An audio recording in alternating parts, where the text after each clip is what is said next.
Hello, everyone, and welcome to the Winging It F1 podcast Italian Grand Prix review. It was a pretty crazy race. I really enjoyed it. There was stuff going on all through the race, all through the weekend. Entirely mixed up grid and result, including Daniel Ricciardo taking McLaren's first win since 2012, Brazil 2012. I did not expect this at all. It's fair to say, and even if there was a McLaren win, I didn't expect it to be Ricciardo, and I didn't expect it to be 1-2. So joining me to go over the bones of the race is Freddie Coates and Nigel Chew. Freddie and Nigel, how are you? How did you find the race? Are you good?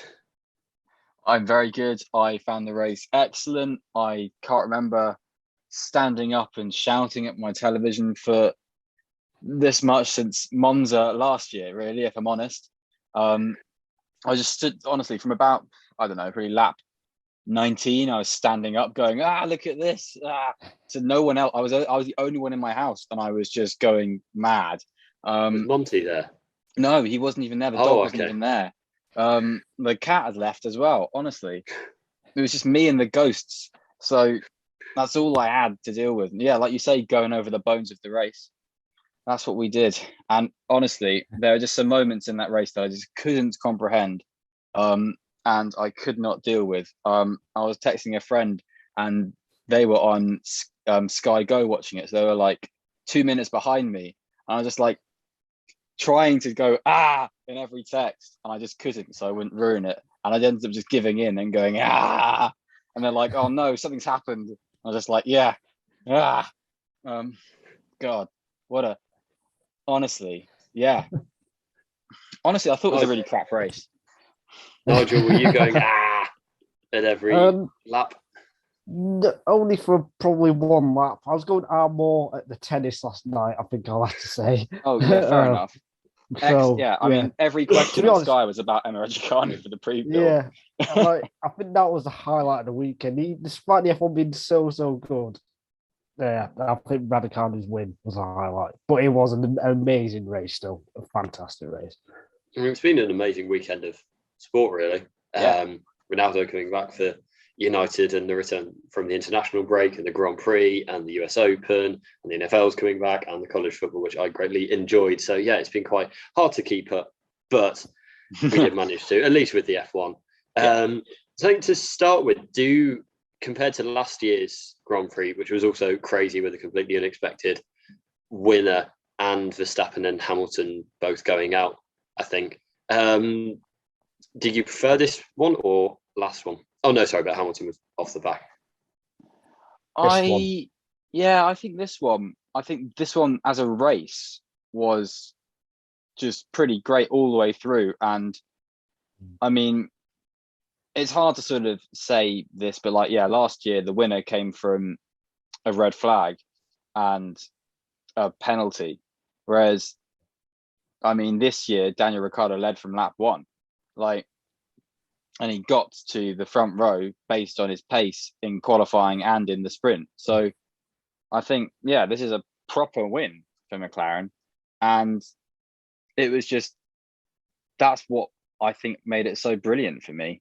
Just as a whole, for the storyline of the entire Grand Prix, the entire 50, whatever it is, laps. And just thought, great, brilliant, amazing. I'm really on board with this result. As a fan of Formula One, it's what I wanted to happen, really. Even without the collision, I think the intensity of the race wasn't quite as high as Zandvoort, I don't think, but it was still right up there. It was similar to probably Hungary when we had Ocon and Vettel battling for the lead. And it was proper tense. People might say, there was not much overtaking, but we all knew it was going to so it was going to be about the pit stop phase. And once again, that's where the drama came. Yes. So there was Hamilton going into the pit stop phase. It was Ricciardo, Verstappen, Norris, Hamilton. And so Ricciardo pitted first and then Verstappen pitted a lap later, I think, and had an 11-second stop, which is the slowest by the Red Bull crew on Verstappen that I can remember for a while. We're so used to them smashing it with, you know, sub 2 second stops, and yeah, it was a nightmare for them. So that meant Hamilton was in the lead of the race, and because he got past Norris at the same time as Verstappen's slow pit stop, it was like literally simultaneous. It was almost freaky. Which no one noticed. No one noticed on the coverage. I just saw the name switch, and I was like, "Oh my god, look at that! Hamilton's got past Norris. Now he's in the favourite for the victory of this Grand Prix out of nowhere because of Verstappen's pit stop." And F1 didn't show it. And then when they did show it, the commentators were like, "Oh look, there are the drivers driving around. Oh no, they swapped positions." No, they didn't even say, "Oh no, they swapped positions." They just didn't realise. I mean, come on. So. Sorry, carry on. No, it's fine after that run. And then Hamilton pitted a lap later off the hard tyres, which he'd started on because they wanted to go for an alternate strategy and have softer tyres at the end to try and get through the field. But then he kind of, or Mercedes basically threw that out the window and brought him in to try and get track position over Verstappen thanks to his long stop. Before we mention the crash, because I think you're going to, I think that was a mistake to pit. Okay. But we can, I'll summarise it and then we can go into that. So Hamilton had a 4 second stop, came out. Norris kind of went past him as he was coming out of the pit exit, and then Verstappen was maybe a second or so behind Norris, maybe a bit more. And they went into the first chicane and there was a crash, and both of them were out of the race into the gravel. Verstappen's car was on top of Hamilton's, and it was a deeply shocking moment. I didn't expect them to collide at this race. And so before we get into the crash itself, Nigel, you were saying about the strategy from Mercedes. Well, I think Mercedes got the strategy wrong all weekend, quite frankly. I mentioned it in the little group chat a couple of times on Saturday, I think on Sunday morning. And they just didn't, I think they didn't get it right at all. I mean, so starting Hamilton on the hard tyre, that was probably the right thing to do with hindsight. I thought it was wrong at the time, but they proved me wrong. But then to pit him when they did, I mean, why did they use Hamilton's superb tyre management skills and to go longer? I think for that, I think they saw Ricciardo's pace on the hards and thought, okay, we can't match that going long.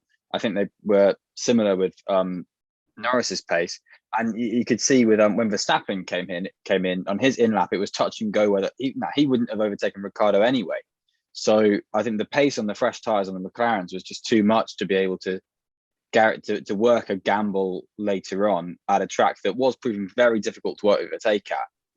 So I think Mercedes thought, well, we just got to gamble on track position here rather than gamble on the tyres.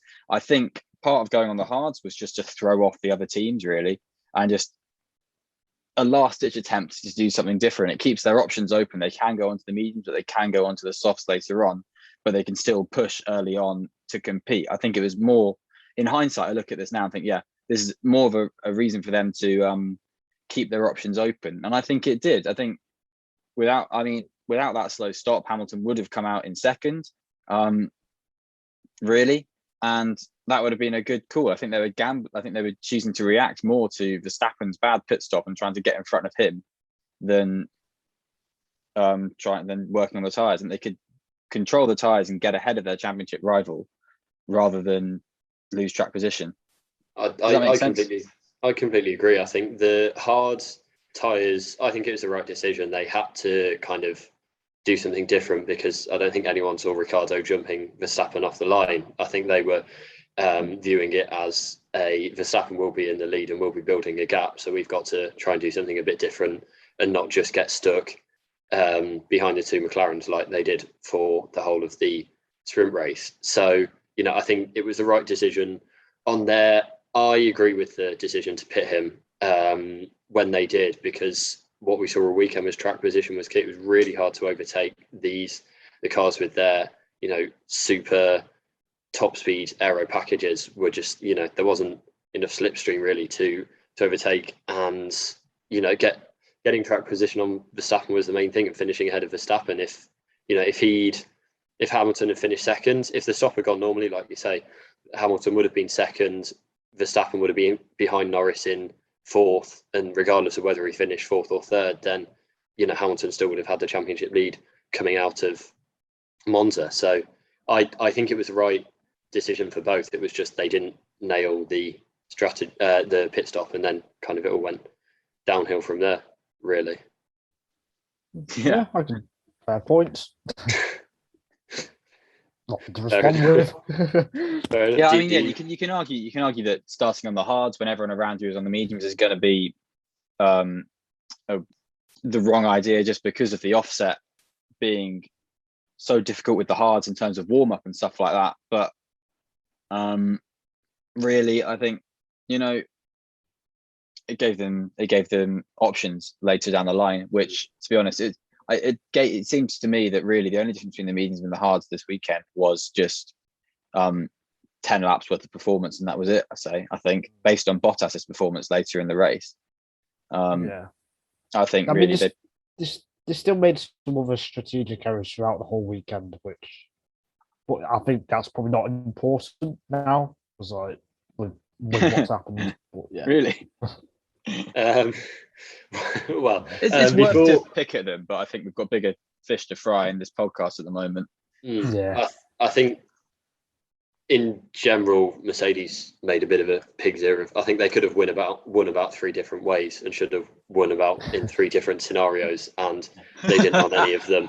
So whether that was Hamilton being on pole and going lights to flag in after the sprint race, or being able to stick with Verstappen and then jumping them in the pit stops all through the strategy, or when they did pit, he should have come out in second, and maybe they wouldn't have run the race, but they would have gained the championship lead back. I think to have the advantage it should have been an easy win for Mercedes. Completely. I think they is a big win loss or big gain loss that they could have had. And you look at, say, Austria, where Verstappen was clearly faster and he cleaned up in 2 races, and this was really what it should have been for Mercedes, but it wasn't to be. Yeah. So I don't want to say the situation is sort of lucky in any way, but like Mercedes are leaving this having made a gain in the Constructors' Championship. So really, it's kind of a nothing race, because it's really all about drivers this year. Let's be honest. It feels it's a very nothingy race, and kind of it gave both teams a kind of, for Verstappen and Hamilton's camps, a get out of jail free by wiping the slate clean, because like it could have been a race that Hamilton should have won, or it could have been a race that Verstappen would have taken a heavy hit, but for both of them it was just nothing, and it's kind of negated everything about the whole race that we were talking about coming into it. I mean, yeah, I think that kind of being a nothing race just massively suits Verstappen more than Hamilton in terms of, it should have been. That's a good point. But before we talk about the crash, because we will be, let's give we're bigging it up. We're building up to it. A word, or more than a word, on McLaren and Daniel Ricciardo for just a completely unexpected but completely deserved win. Freddie's got his McLaren hat behind him in his background. So do you want to take the first word on this while wearing it, or? Oh, sure, I'll put it on. Audio listeners, wearing the hat. Yes. Lando Norris. A massive difference.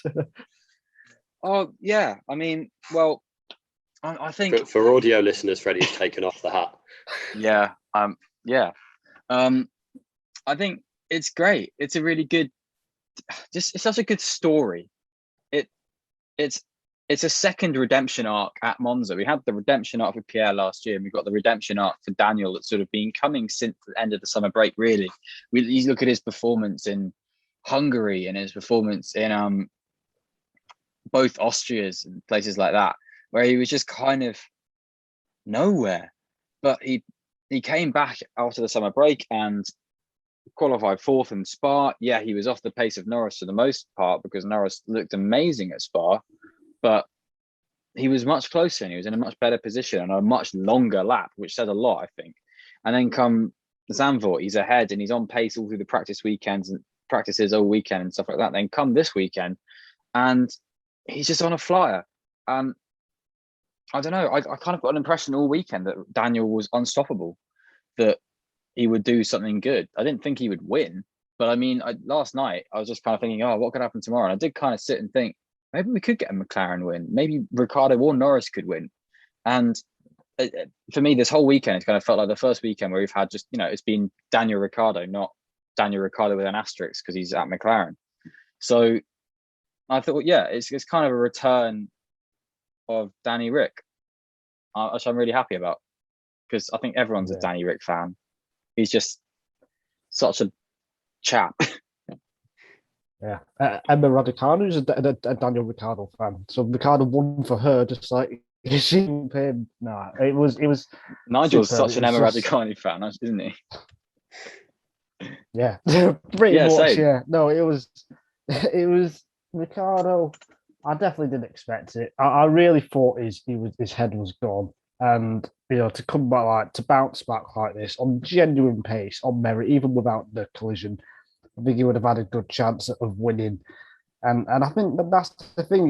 It wasn't a lucky win or fortunate win like Gasly or Ocon with their victories. It was a genuine raw pace win, and that is fantastic. He just dominated, quite frankly. He led most of the laps, nailed the start, kept Verstappen behind, didn't put a foot wrong all weekend, apart from getting pipped in qualifying by Norris. It was just that Ricciardo of old. It was just brilliant. I was surprised because, like I said, I just didn't expect it because of how poor he's been all season. But it makes up for all of it somehow. Just this one win, this one brilliant win. It really does make up for it, and it's just fantastic. And I think, McLaren as well, having been through such a difficult time in 2015, 2016, those 2 years with Honda, and then now to rise and all the work they've put in, everything behind, going on behind the scenes. It's all for these moments. So just a fantastic day for McLaren. I think they finished 9th in the Constructors' Championship twice in 3 years. They've had some really low moments in the last decade, and it's over 10 years since their last 1-2 as well, which is just the fact they got a 1-2 is even more mind blowing. I think they're the only team that's got a 1-2 this season too. Yeah.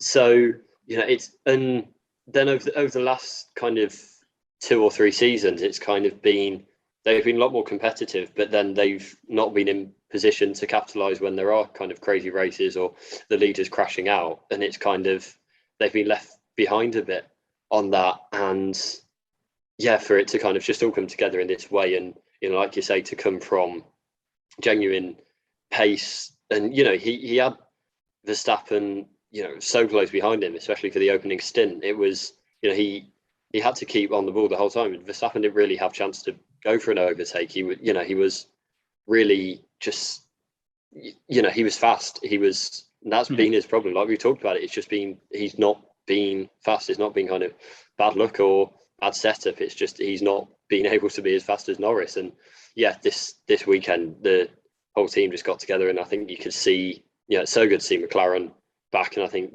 seeing the celebrations on the team radio, I love that when you can hear the engineers talking, you can hear all of the celebrations going on in the background. It was it was just fantastic, and I'm so glad for them, and so glad for Ricciardo, because like you say, he's such a personality in the paddock, and he's sport.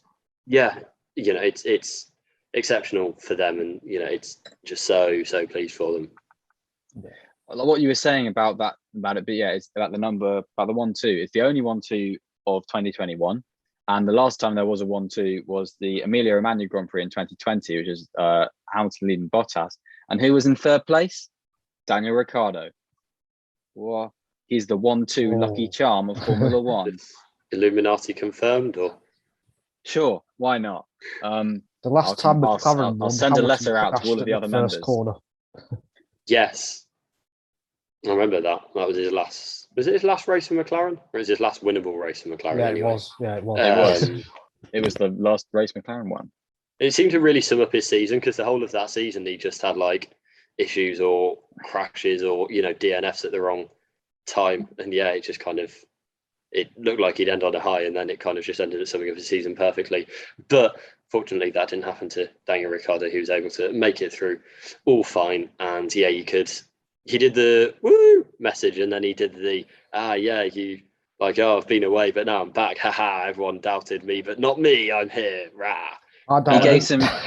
He actually gave, and it's times like these where drivers sort of let their hair down and that kind of thing in interviews. And he gave a really, really candid interview with Sky Sports to Rachel Brooks about how he's sort of been feeling this year. And he's basically saying it's the first sort of victory he was overwhelmed by. And it's definitely, it was clear that this is the victory that sort of affected him most. He was more emotional than he was sort of ecstatic. And I think you remember sort of China and Monaco in 2018, where he's just giddy like a schoolboy, just bouncing up and down with happiness. Whereas at this, he was subdued. He was more sort of, I've done it. I've pulled myself out of this rut, of this hole, and I've done it. And the reward is sweeter than it could ever be. And if you haven't seen that interview, go and watch it. It's 2 or 3 minutes of just, honestly, it brought a tear to my eye. It was so emotional.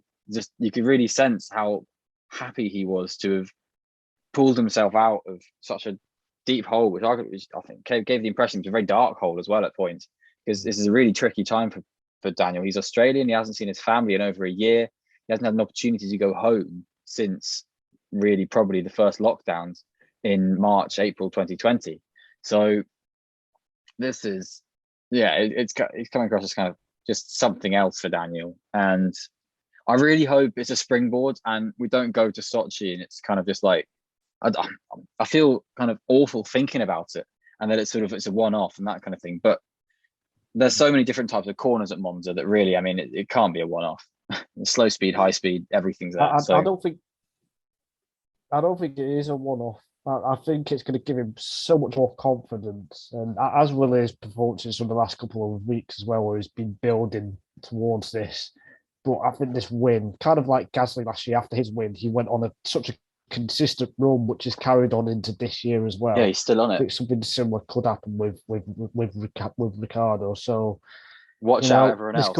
This could be a very important moment in his career if he does want to win more races or a title. Yeah, definitely. And after the China win that you mentioned, he said, "Oh, I don't seem to win excited. I never seem to win boring races," or something like that. And that was kind of the case for this one as well. And one of the reasons it wasn't a boring race was the incident at turn 1 between Hamilton and Verstappen on lap 25, I think. It was. I don't know. I just couldn't believe it, really. But what's the verdict? Do you think it was someone's fault more than others, or a racing incident, or a racing incident with a bit of blame apportioned to one or the other? It's a racing incident. I think the penalty is really harsh, really, really harsh. In fact, what I'll say is, if Verstappen was going to get a penalty today, it should have been for the first lap second chicane. Because when I saw that, I was thinking, if they give a 5-second penalty, I wouldn't be against it. And I think for me, that was worse than whatever he allegedly did, or what the stewards say he did on the lap 25, lap 26 incident. So that's my simple take. Yeah, it's a real hard one, isn't it? Because it's kind of like, the door's wide open for Max, and he went for it, and he had every right to be alongside. I think there's a line in the steward's note that says he was so far back before he went for it that he didn't have the right to racing room or something. It's like, no, that's bollocks. That's the stupidest line I've ever seen in the steward's declaration. Well, is it the stupidest? Yeah, there's a lot of competition. Yeah, it's a good point. But yeah, I think Verstappen had every right to be there. I think there's an argument that he could bail earlier, but I mean, the curbs at Monza, the sleeping policemen that sort of run parallel to the corner, are kind of awful to have to bail into. If you do, you just it's possible to get beached. We've seen cars get beached there in the past. So it's kind of awkward to bail out unless you're going to go head on at speed, which he really kind of wasn't able to. Lewis gave him, I think, a good amount of room for probably one of the most narrow corners on the calendar. I think he could have gone all the way out wide, but I mean, that's just basically saying, oh, after you. So I think to keep it competitive, Lewis gave him a good amount of room. I think really the issue here is the massive curve that catapulted Verstappen into Hamilton.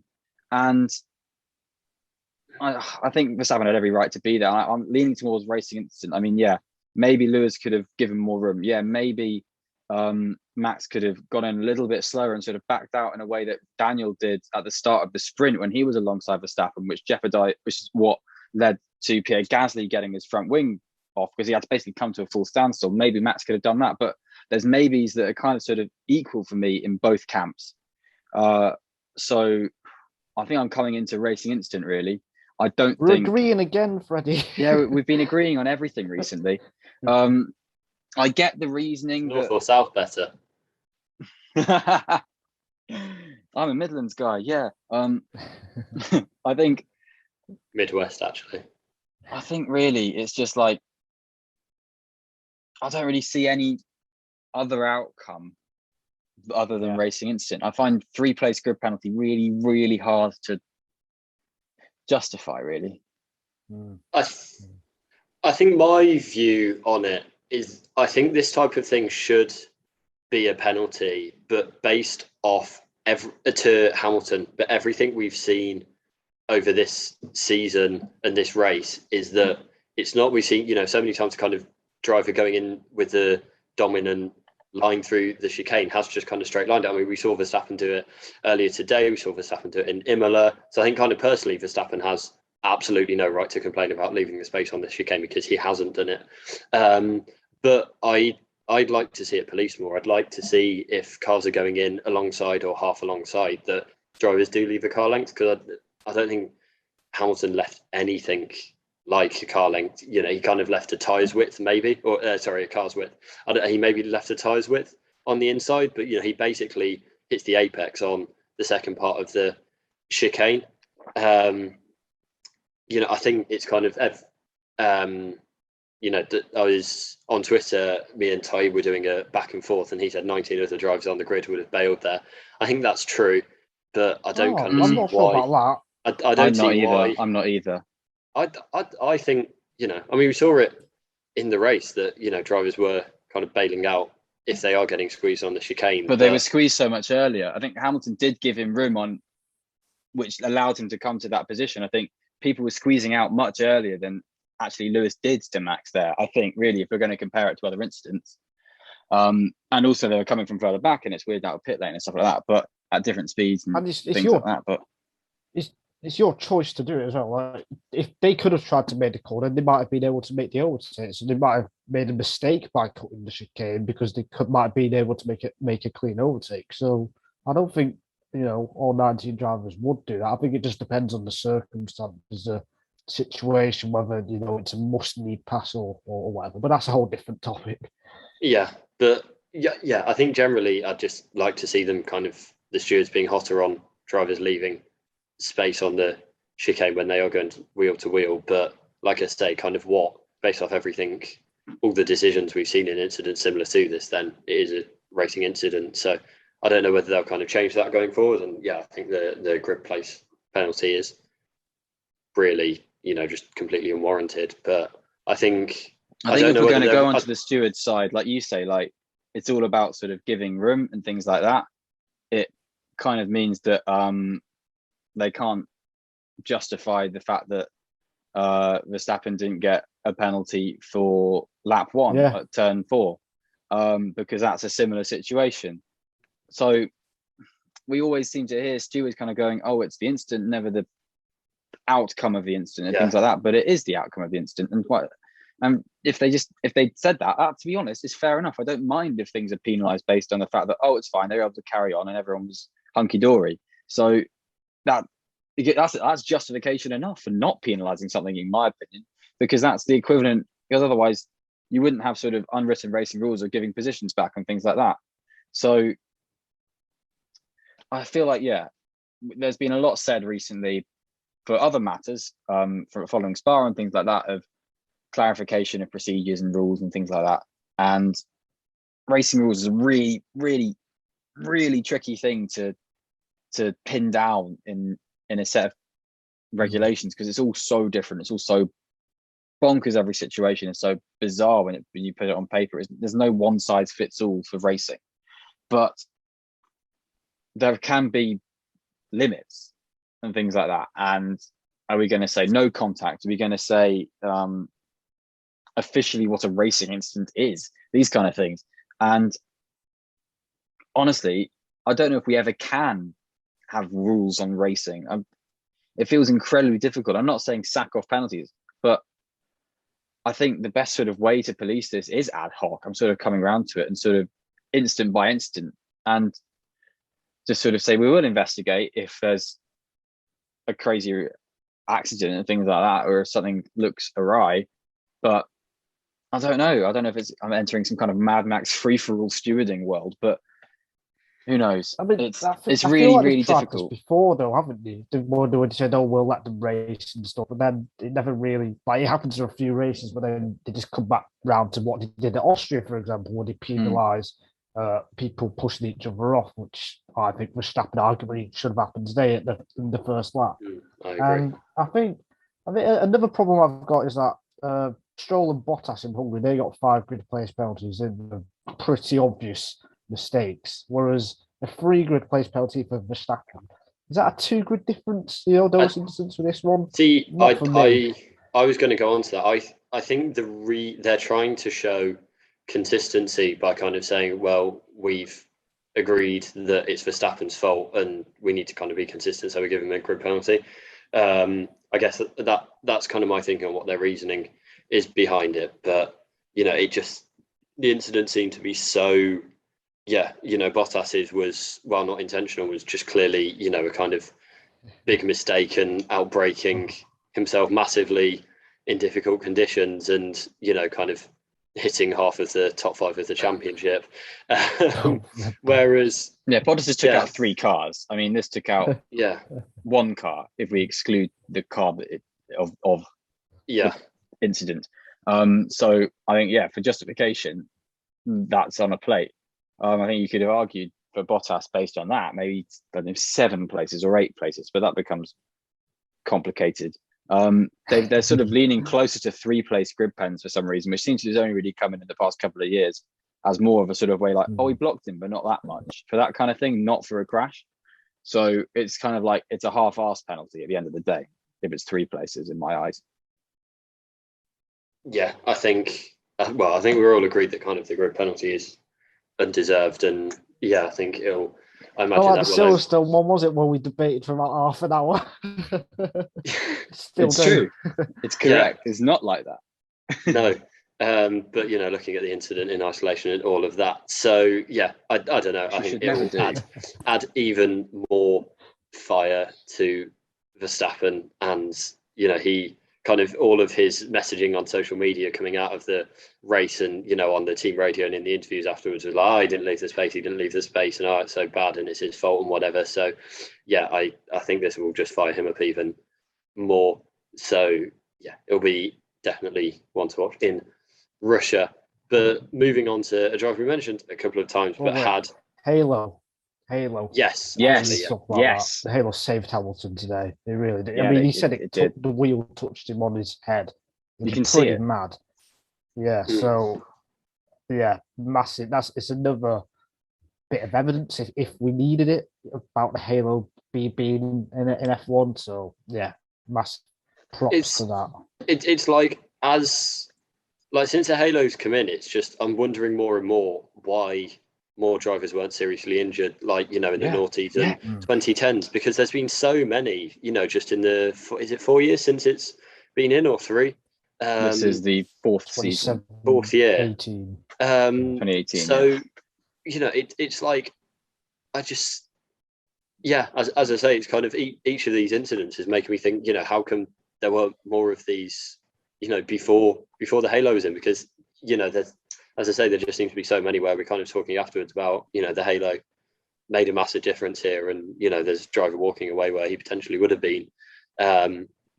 Such. I think someone someone commented on Twitter that the F1 video on YouTube introducing the Halo has something like 9,000 dislikes on it, which I think, and it's easy to forget how divisive the Halo was when it first came in, and a lot of people didn't like it, and it's absolutely proved its worth once again today, as it has so many races since then, and very glad for that. And I think everyone isn't, even Christian Horner kind of acknowledged that after the race. So I think really good job by that. Okay, Bottas.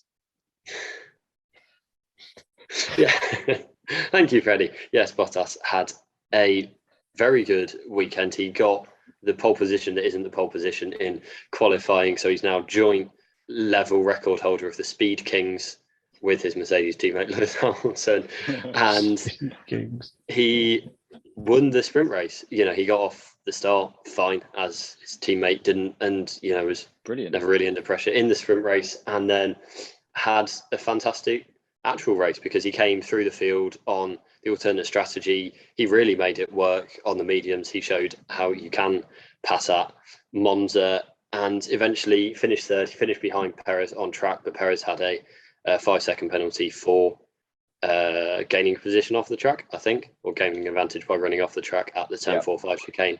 So I think he could almost be my driver of the day. I think it was a really over Ricardo. That's why I said almost. How's the almost? Yeah.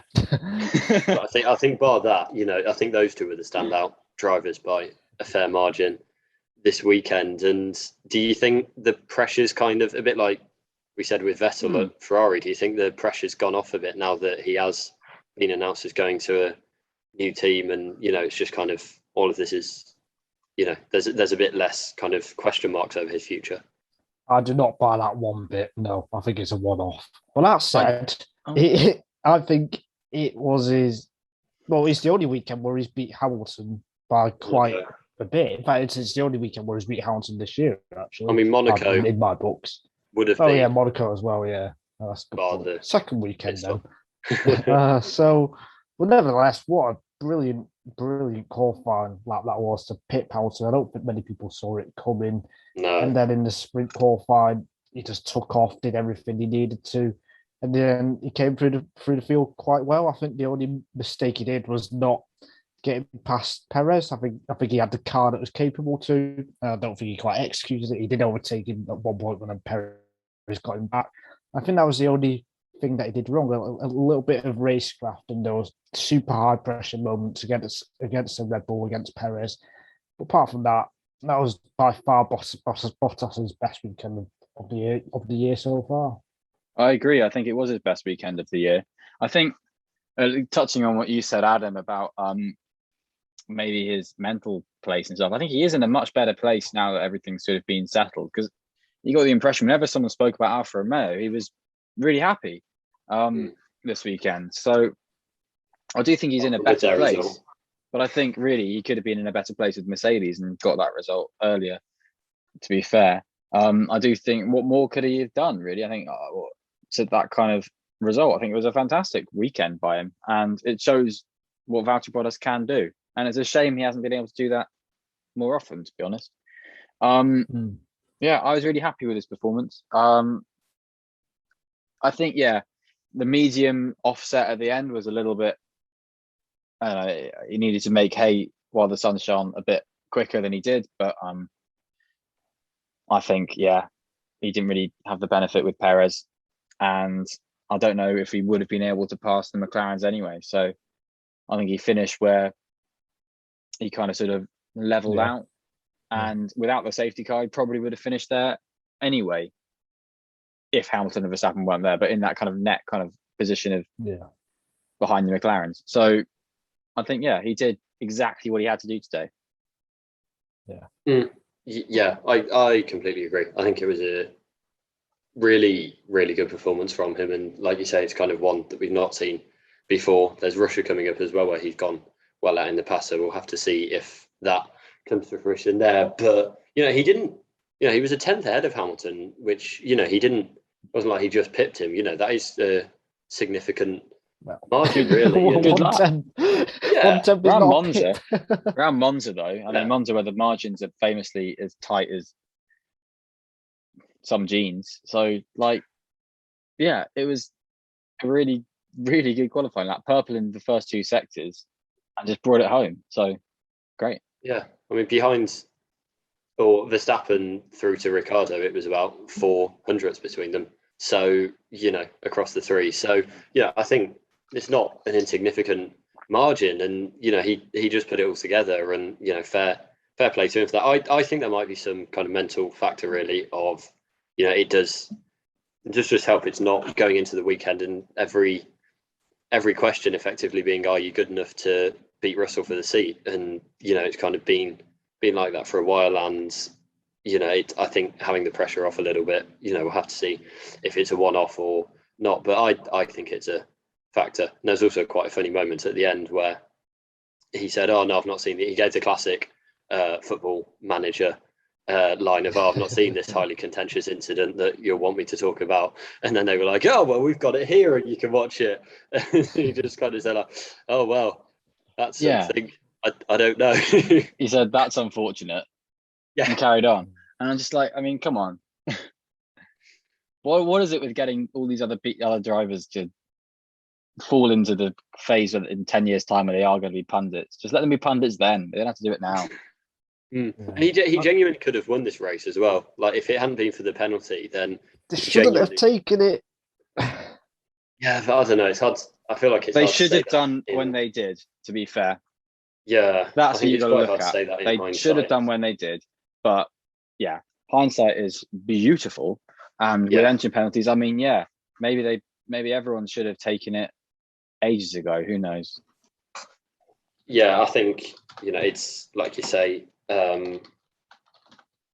It's one of those. Like, in hindsight, there's been there's a lot of things in hindsight that we could talk about over the weekend as when people should or shouldn't have done things. But like you said, I think it was the right decision then. So we'll have to hopefully get another shot at winning, because it would be nice to see him win in his final season. And especially when Hamilton wasn't around or wasn't behind him, which you imagine that they'll have to invert the cars. If it's like if they're on a 1-2 with Bottas leading. So it's an opportunity that that's another opportunity that Mercedes could have had to win. But there we go, they didn't. It wasn't to be their weekend, but still a fantastic drive from Bottas. And there's a reason they haven't taken Hamilton's engine penalty at the same time as Bottas and stuff like that, and they want to give Bottas have Bottas at the front to lead a Grand Prix and win that one and that kind of thing. They want to have a Mercedes driver at the front of every race, which is why they're not doing the grid penalties at the same time. And in essence, what that does is gives Valtteri a perfect opportunity to win a Grand Prix and be the lead Mercedes car. And hopefully when that comes, he can get a win, get his final win in Formula One, but his 10th win is sort of a nice sort of round number with that. End of his 5th season with Mercedes, gets his 10th win with them, that kind of thing. Who knows? We can hope. 10's kind of half a round number and then half very pointy, but it's still a joke. Anyway, so that was a joke. Jape, your that's fair statement before, would you put Ricardo as your driver of the weekend or driver of the day? Yeah, has to be. Okay, and Freddie, who would yours be? Who are you anointing? Yeah, Ricardo, weekend, definitely. 29 milliseconds off third place in qualifying. Did the job to get to third in the sprint in a very good start, and did another great start to take the lead of the race and edge away from Max Verstappen, really, in that first stint. He got him out of DRS and then obviously won the whole Grand Prix. Yes. So fair play to Ricardo. You get the winging it driver of the day by unanimous decision. A team that suffered from McLaren's dominance was Ferrari, as they have dropped behind the Woking-based outfit in the Constructors' Championship. But it wasn't a disastrous weekend. It certainly wasn't like last year at Monza. Yeah. And, it was Leclerc 4th and Sainz 6th. So how do you reflect on their weekend and their Sunday? I actually think it was quite a good result for them, if I'm honest. It was always going to be a damage limitation in the third place fight in the Constructors, and they ended up only being 13.5 points behind McLaren. So I think, yeah, actually, that's pretty good. Pretty good going. Leclerc has said that it's one of his best drives in Formula One. I don't know if that's something he's picked up from Fernando Alonso, but he definitely was there or thereabouts for the whole Grand Prix in a way that I think surprised everyone. He was touch and go with Norris and Hamilton early on for points, and he was seemingly just putting that car places it shouldn't go. And yeah, he led a lap of the race at one point.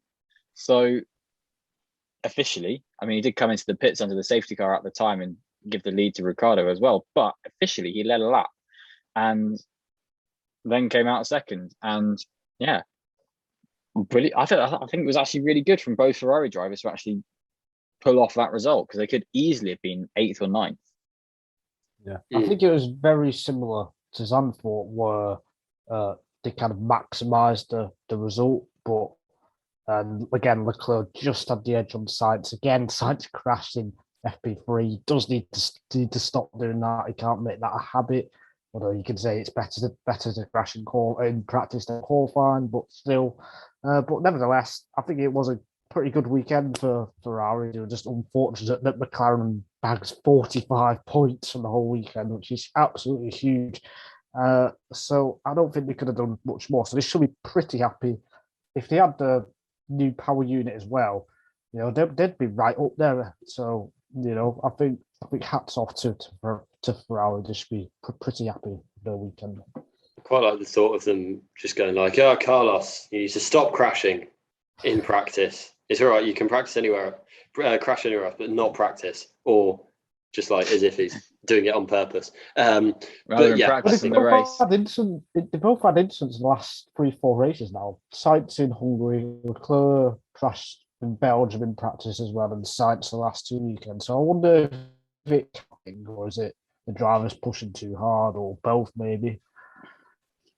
Yeah. Oh, it's probably both. Yeah, probably. Anyway, but it was a much better performance than last year's Italian Grand Prix, where neither of them finished, and Vettel went out in Q1 as the second last Ferrari powered car. So yeah, that was I think that was the nadir maybe of their season last year. So I think to show the rebound that they have is very good. Is there any more drivers that either of you want to talk about? I would like to give Nigel the opportunity to speak. that was nicely done. I never thought I'd say this year, but I think Lance Stroll had a pretty good race weekend. He was right there with Vettel in qualifying, and then he made the most of his very good starts to move up a place or two in the sprint qualifying and then in the race. So it was a pretty solid drive, I think. He did get investigated for speeding under yellow flags or virtual safety car or something like that. Might have got away. I think he got a warning in the end, so that means he did. He made a mistake, but he's got away with it a bit. But nevertheless, pretty good weekend. I think 7th place, Aston Martin will take that as well, because it didn't look that strong in practice. So I think Stroll's got a pretty good result there, I think. Yeah, the reasoning he avoided the penalty was because it wasn't showing on the computer boards, the lap boards, right. But there was a yellow flag in a only partially visible Marshall post, which is more in concern with sort of recovery than it is concerned with alerting drivers, that kind of thing. So it was kind of like benefit of the doubt. You probably couldn't see it, to be fair, which is why it was a warning. But he did do it, like you say. I think he did have a good weekend. Could have given him a harsh penalty. Could have been harsh, and it could have dropped him out of the points, really, and put Alonso in 7th. 10 with penalty for the next race. But yeah, he was the driver behind Ferrari, Mercedes, McLaren, and Red Bull. Really, a best of the rest for Lance Stroll. So best good for him. The rest of the rest. A place that should have been Antonio Giovinazzi after another good qualifying, good sprint. And then what did he do? He just drove into Carlos Sainz at the start of the race. For goodness sake, Antonio. I'm rooting for you so much here. And what do? You go and just drive into someone. Come on, man. A driver whose future still isn't confirmed. And yeah, he seemed to be kind of on for a better result this weekend, and then didn't come to pass. But you mentioned... He's got the pace, just rely on it. Don't drive into people, man. He's like last weekend on lap 1. He seemed a bit not out of place, but his racecraft wasn't quite as sharp as some of the guys around him. And I think it kind of was the same thing here, where he just lacks that little bit of smartness, perhaps, to be in the right place. And he got caught up in that incident.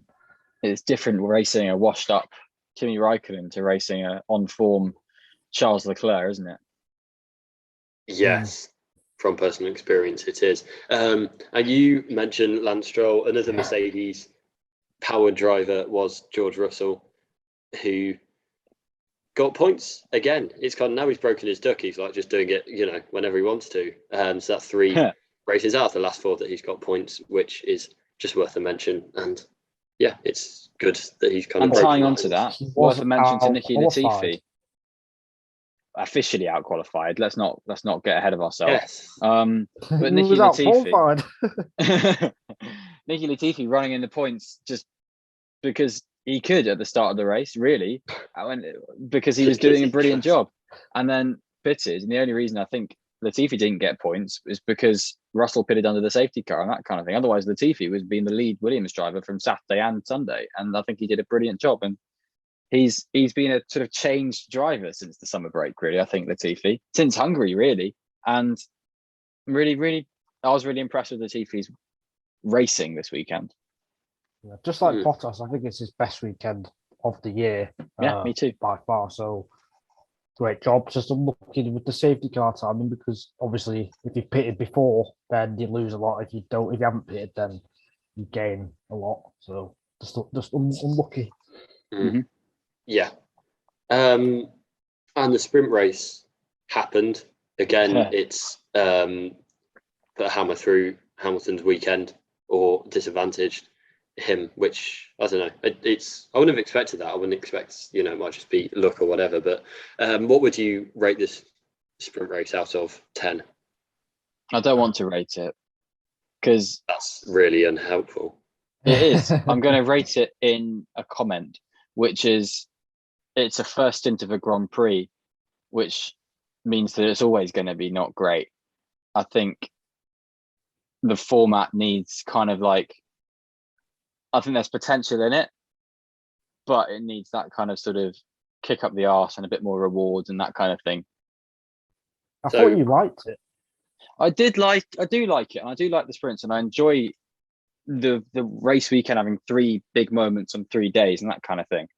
I think it's more of a thing we need to judge in 2022 with cars designed for racing and that kind of thing. I think there could be some sort of changes to it. I think I'm sort of coming round to giving more points for a sprint, because everyone's racing it for a good chunk of time. Like, that race had more racing than the Belgian Grand Prix did, so why not give it points in that regard? I mean, that's a cheap thing to say, but I'm going to say it. And yeah, I think with sort of a few more alterations, I think it could work pretty nicely, to be honest. A 20-lap race, that kind of thing. Before we started recording this, and I said, we could just quickly cover off the sprint race by saying, let's rate it. And you said, yeah, that's a good idea. That might have been the time to go, actually, I don't want to rate it. You didn't say rate it, you just said say something on it. No, I did say rate it out of 10. So there we go. Nigel, are you... We make plans on this podcast, but we never go with them. So are you going to rate it, or are you going to rebel as well? The internet's gone. Okay. Wait, I've frozen. Wait, I've got you now. I've got you. What am I rating it? Probably a 3.5 or something. I don't think it was that good. And I think I said after Silverstone, that Silverstone sprint race was as good as it can get for a sprint race. I think Monza was what you would normally get, and it just doesn't work. And I think my problem is that it takes too much away from qualifying. It makes qualifying less exciting for me, like a bit, and I don't like that. And I just think, having a whole day built for a 20-25 minute race, I don't think it works. So You know, if they do have to keep it, I wouldn't like to see it more than 3 or 4 times each year, but I don't think I'd have it. I think I'd agree with you. I'd probably give it about 4. I think I all the problems you've kind of both have mentioned, but particularly kind of devaluing qualifying, not really a fan of. So yeah, I'm not kind of ready to completely abandon it yet, but I think based off what we've seen for the 2 sprint races so far, it's not. I don't really think it adds too much to the weekend. I don't think it. Oh, go on. I don't think it should be sprint qualifying. I think it should be another race. And I think you can do 2 qualifying sessions in a weekend. You can do 2 races in a weekend. F1 are so obsessed with giving us so many races that rather than having tons of races in different countries, do 2 races at one weekend. Do something like that. Do maybe whatever, like 2 sort of 200-kilometer races, that kind of thing, maybe, or and do 2 qualifying sessions. Why not do that? I don't see any issue with that. I mean, the whole idea was to kind of really, this is a compromise to get it signed off by the teams, let's be honest. But now we've got it signed off. Let's meddle with it. Let's change it. Let's actually give it some panache to it. And I think there is so much potential in this idea. And I really, really like having qualifying on a Friday, that kind of thing. Otherwise, it is just practice sessions, which is so annoying. And I really do like that kind of push to it. But we can do more with it. We can do so much more with it. Yeah, I think that's where I disagree with you. I don't like qualifying on a Friday, but that's just my take, and that's your take. And I think it's, I want to say it's 50-50 with sprint with like the polls I've seen with sprint qualifying, because like from what I've seen, it's kind of like 2/3, 1/3. It's not as much as I thought was. I thought it did get a lot more negative press, but it hasn't in a way from like fans. So yeah, that's something that surprised me a bit. Yeah, I think I have to, like you say, there's kind of maybe more to come from it, and there is still another one meant to be happening sometime this year. We don't know when. Brazil. Okay, we do know when. I've missed that. Anyway, but that is not Brazil next week. It's not any race next week, but it's Russia the week after that. So we will be back then to talk about one of the less exciting circuits on the calendar. So if that hasn't got you psyched up for the Russian Grand Prix, I don't know what will. With a grid penalty for Verstappen. Yes, angry Verstappen. But in the meantime, we will say thank you very much for listening and goodbye. Bye-bye.